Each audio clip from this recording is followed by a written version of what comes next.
ভালো আছো? ভালো না?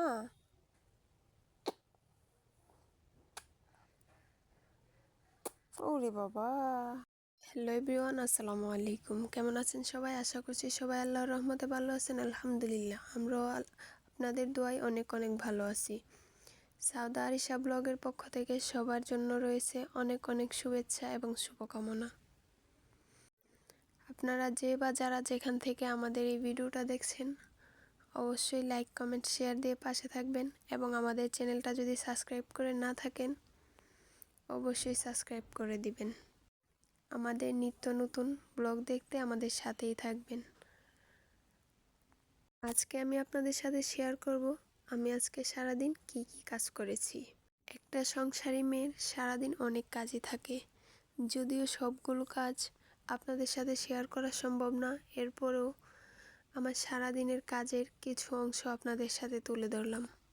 আমি সকালে ঘুম থেকে উঠে মেয়েদের নিয়ে একটু সময় কাটালাম। তারপর নাস্তা শেষ করে আমার মেয়ের জন্য একটি প্যান্ট তৈরি করছি। এই যে দেখতেই পাচ্ছেন আমি প্যান্ট তৈরি করছি। যে আমি এখানে ক্যামেরা অন করেছি, আমার মেয়ে বলছে, মা আমাদেরকে একটু ক্যামেরার মধ্যে নাও, আমাদেরকেও একটু ভিডিও করো। যাই হোক, মেয়েকে একটু নিলাম। এই যে এখন আমি মেয়ের জন্য আমার 3 পিস বানানোর পর একটু কাপড় বেঁচেছিল, ভাবলাম আজকে যেহেতু তেমন কোনো কাজ নেই বানিয়ে ফেলি আর আপনাদের সাথেও শেয়ার করি। এই অনলাইন প্ল্যাটফর্মটা হলো ভালোবাসার জায়গা। এখানে অনলাইনে আপনি যত বেশি অন্যকে ভালোবাসা দিবেন তত বেশি ভালোবাসা পাবেন। যাই হোক, এই যে আমি প্রথমে প্যান্টের কাপড়টা কুচি দিয়ে নিয়েছি, এবার একটু চিকন করে পাইপিং লাগিয়ে নিচ্ছি সুন্দর করে।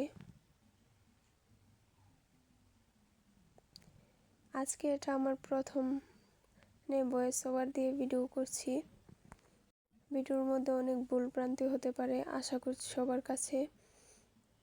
করছি সবাই ক্ষমার দৃষ্টিতে দেখবেন আর আমাদের পাশেই থাকবেন। যে আমি একটা প্যান্টের একটা পায়ে লাগিয়ে নিয়েছি, এবার অপর কুচির মধ্যে লাগিয়ে নিচ্ছি। আমি আবারও বলছি, আপনারা যারা আমার চ্যানেলটি সাবস্ক্রাইব করেননি অবশ্যই সাবস্ক্রাইব করে দিবেন এবং আমাদের পাশে থাকবেন। আপনাদের ভালোবাসা নিয়ে আমি এগিয়ে যেতে চাই, আপনাদের সাথে আমার নিজের একটা পরিচয় গড়ে উঠাতে চাই। যে আমি এদিক দিয়ে প্যান্ট সেলাই করছি আর আমার মেয়ে কান্না করছে, মেয়েটার খুব ঘুম পেয়েছে। যাই হোক, তাড়াতাড়ি করছি, মানে অনেক তাড়াহুড়া করে করছিলাম যেহেতু মেয়েটা কান্না করছে। এই যে আমার পাইপিং লাগানো প্রায় শেষের দিকে, এবার আমি যে প্যান্টের নিচে যে পট্টি থাকে ওই পট্টিটা লাগিয়ে নেব। যেহেতু এটা বাটিক কাপড় তাই পট্টির কাপড়টা আমি 2 বাজে দিয়েছি। এবার পট্টিটা লাগিয়ে নিচ্ছি। প্রথমে এক পাশে দিয়ে লাগিয়ে নিচ্ছি, তার মধ্যে ডাবল সেলাই দিয়ে দিচ্ছি যেহেতু বাচ্চা মানুষ। পরে আবার আরেক সাইড ধরে সেলাই করে নিচ্ছি।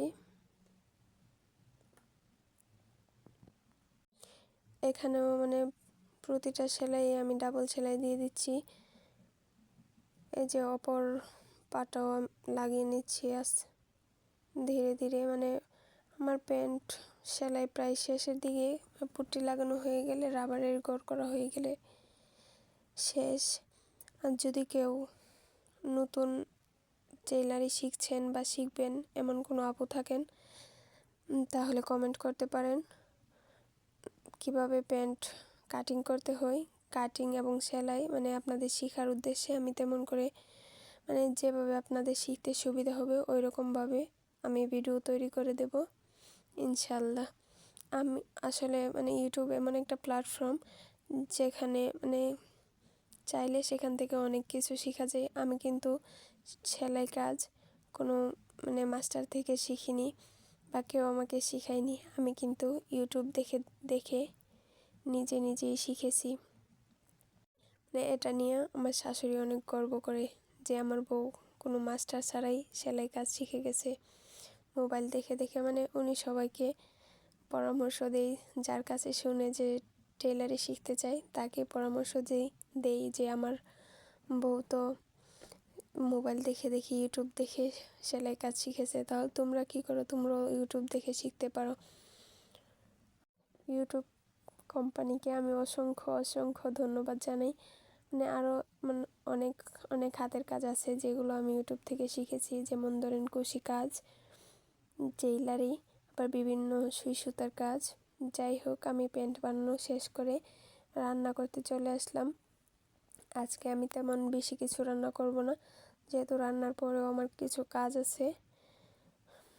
আর গতকালকের কিছু তরকারি ছিল, আজকে শুধু আমি মুগ ডাল রান্না করব। আর আমি ডালটা প্রথমে কুকারের মধ্যে সিদ্ধ করে নিয়েছি। চুলায় সিদ্ধ করতে অনেক দেরি লাগে, এই কারণে আমি কুকারে ডালটা সিদ্ধ করে এখানে সব রকমের মশলা দিয়ে বাগার দিয়ে মশলাটা ভালো করে কষিয়ে মশলার মধ্যে ডালটা দিয়ে দিলাম। এবার ভালো করে বলক আসলে আমার ডালটা হয়ে যাবে, যেহেতু আমি আগে থেকে খুব ভালো করে সিদ্ধ করে নিয়েছি। একটু ডেকে দিলাম। এই যে দেখেন আমার ডাল প্রায় হয়ে গেছে। এবার আমার চুলাটা অনেক নোংরা হয়েছে, যেহেতু আমি বেশ কিছুদিন বাবার বাড়িতে ছিলাম। শাশুড়ি বৃদ্ধ মানুষ, কোনো রকম রান্না খাওয়া করেছে আর কি। যাই হোক, আপনাদের সাথে কথা বলতে বলতে যে দেখেন আমার চুলাটা আমি পরিষ্কার করে নিচ্ছি। মানে চুলাটা অপরিষ্কার থাকলে মানে পুরো রান্নাঘরে মনে হয় যেন অপরিষ্কার এলোমেলো হয়ে আছে। চুলার সাথে সাথে আমি যে টেবিলের মধ্যে রেখেছি টেবিলটাও ভালো করে ধুয়ে পরিষ্কার করে নিলাম। এবারে যে দেখেন আমার মশলার বাটিগুলির কী অবস্থা, আর এগুলোর ভিতরে মশলা আছে, তাই কোনো রকম উপর দিয়ে ভালো করে মেজে নিচ্ছি।